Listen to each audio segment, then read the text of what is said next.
नमस्कार बच्चों। आज हम क्या पढ़ेंगे?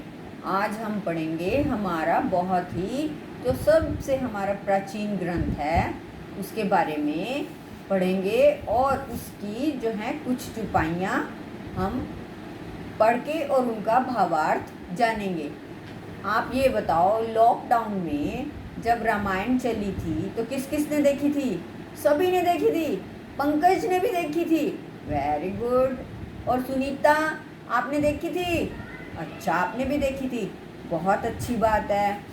तो ये बताओ, रामायण में जो राम जी हैं वो किसको मारते हैं? रावण को। वेरी गुड, बहुत अच्छी बात है। आप सभी को पता है राम जी ने रावण को मारा था ना, और भी बहुत सारे राक्षसों को राम जी ने मारा था। जब रावण को मारा था, बाली को मारा था, तब तो राम जी बड़े हो गए थे बहुत। पर उन्होंने जब वो छोटे थे ना, 11-12 सालों के, तब भी उन्होंने बहुत सारे राक्षसों को मारा था। और आप जैसे स्कूल में पढ़ने आते थे पहले, और आपको टीचर्स, आपके अध्यापक पढ़ाया करते थे, पहले भी ऐसे ही राम जी पढ़ने जाया करते थे। और क्या होता था तब, हमारी जो शिक्षा थी वो हम किस में देते थे? आश्रमों में देते थे।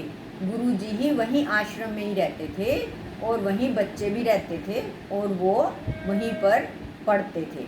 तो जिससे जो हमारे बच्चों का चरित्र निर्माण, उनको हर एक्टिविटी का आना बहुत अच्छे से हो जाता था। पर अब तो लॉकडाउन की वजह से ना आप स्कूल में आ पा रहे हो और ना हम आपको आमने सामने बैठ के पढ़ा पा रहे हैं। तो हम तो सिर्फ मोबाइल के उसके या वीडियो के थ्रू ही आपको पढ़ा पा रहे हैं।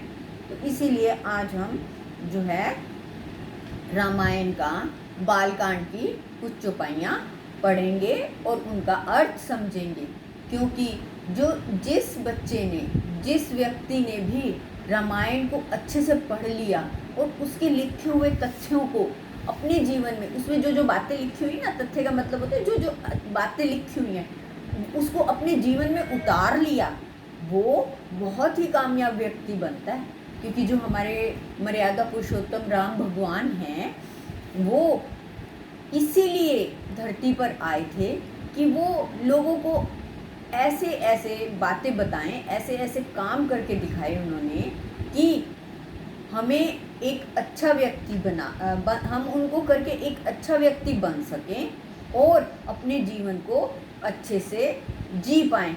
उन्होंने बताया कि कभी भी बुराई का साथ मत दो, कभी भी बुराई का साथ मत दो, कभी भी झूठ मत बोलो, कभी भी झूठ मत बोलो, बड़ों का आदर करो। बड़ों का क्या करो? आदर करो। गुरुजनों का आदर करो और हमेशा ही अपने चरित्र को बहुत दृढ़ रखो, सुदृढ़ बनाओ और अपनी मातृभूमि की रक्षा के लिए अपनी मातृभूमि को सबसे ज़्यादा आप बड़ा मानो और उसका आदर सत्कार करो। ये देखो, ये आपकी जो 6th क्लास की बुक है नैतिक शिक्षा की, उसमें ये आपको दिया गया है, चैप्टर पाठ दिया गया है, ठीक है? और ये सबको दिख रहा होगा, ठीक? अब मैं इसको पढ़ना शुरू करूं? आप भी जो है फिर पढ़ना घर पर, मम्मी के पास बैठ के या बड़े भाई के पास बैठ के।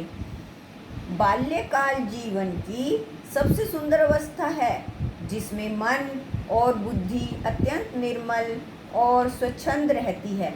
यानी कि जब हम छोटे होते हैं ना, जैसे आप छोटे हो, तो वो जो हमारा जीवन काल का मतलब कि हमने कितना जीना है। कोई 100 साल जीता है, कोई 50 साल जीता है, कोई 80 साल जीता है। तो वो जो हमारे जीने की आयु होती है, उसका सबसे अच्छा जो है समय है। बाल्यावस्था में माता पिता और परिवारजन बालक को भरपूर प्यार और दुलार देते हैं तथा साथ ही साथ उसमें ऐसे संस्कार भी भर देते हैं जो उनके सुनहरे भविष्य का आधार बनते हैं। यानी कि देखो, अब आप अगर सबसे छोटे हो घर में, तो मम्मी सबसे ज़्यादा प्यार आपको ही करेगी, पापा भी सबसे ज़्यादा प्यार करेंगे। अगर आप कोई गलती भी कर देते हो अपने बड़े भाई की, कोई पेंसिल तोड़ देते हो या आपसे गुम हो जाती है, तो मम्मी पापा यही कहते हैं ना, कोई नहीं छोटा है। तो सबसे ज़्यादा प्यार हमें अपने बाल अवस्था में ही मिलता है।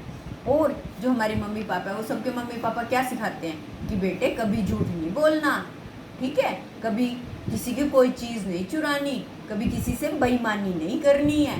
तो वो सब बातें हमें सिखाते हैं। अगर मान लो मम्मी कहें चलो चलो ठीक है आप औरों के बैग से पेन निकाल लो, तो बड़े होके क्या हम अच्छे इंसान बन पाएंगे? नहीं बन पाएंगे ना। तो हमारे माता पिता ही हमें अच्छे संस्कार देते हैं।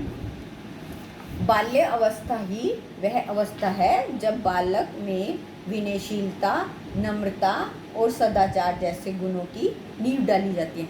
हाँ, ये बात भी है, बिल्कुल ठीक। जब छोटे में ही हम आपको मम्मी पापा और आपके गुरुजन ये बताएंगे कि बेटे और अपने गुरुजनों को हाथ जोड़ के नमस्ते करो, हाय हेलो नहीं, अब हेलो ख़त्म। अब हम अपनी संस्कृति में आ गए हैं। हमारी जो हिंदुस्तान, जो भारत की संस्कृति है, जो हमारी पुरानी संस्कृति है, वो क्या कहती है? हाथ जोड़ के नमस्ते करो। इससे क्या होता है? बड़ों का आदर भी होता है और आपको क्या होता है? बहुत सारे फ़ायदे भी होते हैं, क्योंकि जब आप हाथ जोड़ते हो तो हमारे बहुत सारे एक्यूप्रेशर के पॉइंट भी जो होते हैं, अभी आप जब बड़े हो जाओगे ना, फिर आपको पता चलेगा एक्यूप्रेशर भी एक किसी रोग को ठीक करने का तरीका होता है। बिना दवाई खाए आप उससे अपनी एक पॉइंट्स होते हैं, उनको दबा के अपनी बीमारी ठीक कर सकते हो। पहली बात तो ये, भगवान जी किसी को बीमार ना करें। दूसरा, कभी चलो हो भी जाता है तो बिना दवाई खाए इस जो है थेरेपी से आप ठीक हो जाते हो। तो जब हम हाथ जोड़ते हैं तो हमारे बहुत सारे जो प्रेशर्स पॉइंट्स होते हैं वो दबते हैं और जो हमारे शरीर के स्वास्थ्य को ठीक रखने में सहायता करते हैं। अच्छा ये बताओ, रामायण किसने लिखी थी? तुलसीदास जी ने। हाँ ठीक है, जो संस्कृत वाली रामायण है वो महर्षि वाल्मीकि जी ने लिखी थी और उसको आसान लैंग्वेज में बनाया था गोस्वामी तुलसीदास जी ने। गोस्वामी तुलसीदास जी ने श्री रामचरितमानस में राजा दशरथ के चारों पुत्रों राम, लक्ष्मण, भरत व शत्रुघ्न की बाल लीलाओं और उनके पालन पोषण का जीवंत चित्रण प्रस्तुत किया है। उन्होंने क्या करा? उनको जीवंत चित्रण से मतलब होता है बेटा कि ऐसे उनको बताया है, उनकी लीलाओं को बताया है कि जैसे वो सामने से देख ही रहे हैं। हालांकि उन्होंने देखा नहीं था प्रत्यक्ष रूप से। अब जैसे आप मेरे को मोबाइल पे प्रत्यक्ष रूप से देख रहे हो, अगर मैं अपना चेहरा छुपा दूँ या अपना चेहरा उधर कर लूँ तो आप मेरी सिर्फ आवाज़ सुन पाओगे, मुझे देख नहीं पाओगे। परंतु उन्होंने उनके सामने ना होते हुए भी उनकी जो लीलाओं का ऐसा चित्रण किया है कि वो स्वयं उसको देख रहे हैं। अब आप मुझे देखते हो रोज़ मोबाइल पे, तो आप मम्मी से कहते होगे ना हमारी मैडम ऐसे पढ़ाती हैं, ऐसे पढ़ाती हैं।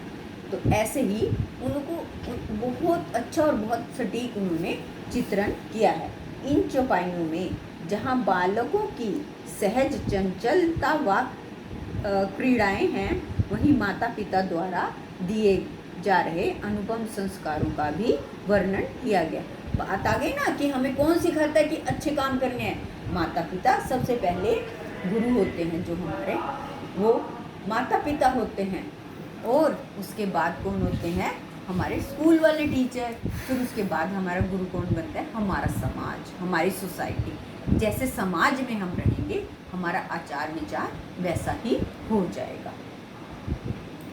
बचपन में दिए गए यही संस्कार बालकों के चरित्र निर्माण का आधार बनते हैं।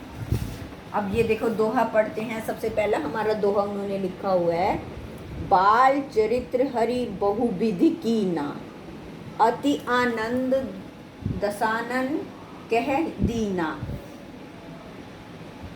कुछुक बाल बीते कुछुक काल बीते सब भाई, बड़े भय परिजन सुखदाई। इसमें इस दोहे में ये बताते हैं तुलसीदास जी, बाल चरित्र हरि बहुविधि कीना, यानी कि भगवान ने अपने बचपन में बहुत सारी लीलाएं की हैं। कभी तो वो पानी पीते पीते, जैसे आपने देखा होगा छोटा बच्चा पानी को बोलता है मम, ऐसे वो भी बोलते थे कि मम चाहिए, मम दो, मम पीना, और इधर उधर भागना और छुप जाना, मम्मी ने बोलना। उनकी मम्मी जो कौशल्या माता थी, जैसे आपकी मम्मी, उनकी मम्मी कौशल्या माता थी, उनको कहना कि मेरे को दूध नहीं पीना तो छुप जाना। और कभी कभी नहाते टाइम पानी में छप छप करना, ये सब जैसे आप करते थे ना वैसे उन्होंने किया। और इसको देखकर जो है बहुत उनकी मम्मी को, उनके पापा को, यानी कि राजा दशरथ को और माता कौशल्या को बहुत ही आनंद आता था, बहुत ही अच्छा लगता था। जब आपके कोई घर में छोटे भाई बहन हो, वो आपके साथ खेलें तो आपको भी मज़ा आता है ना, ऐसे उनको भी अच्छा लगता था। कुछ काल बीते सब भाई, बड़े भय परिजन सुखदाई। और थोड़ा थोड़ा समय जैसे जैसे बीतता गया तो चारों भाई क्या हो गए, बड़े हो गए।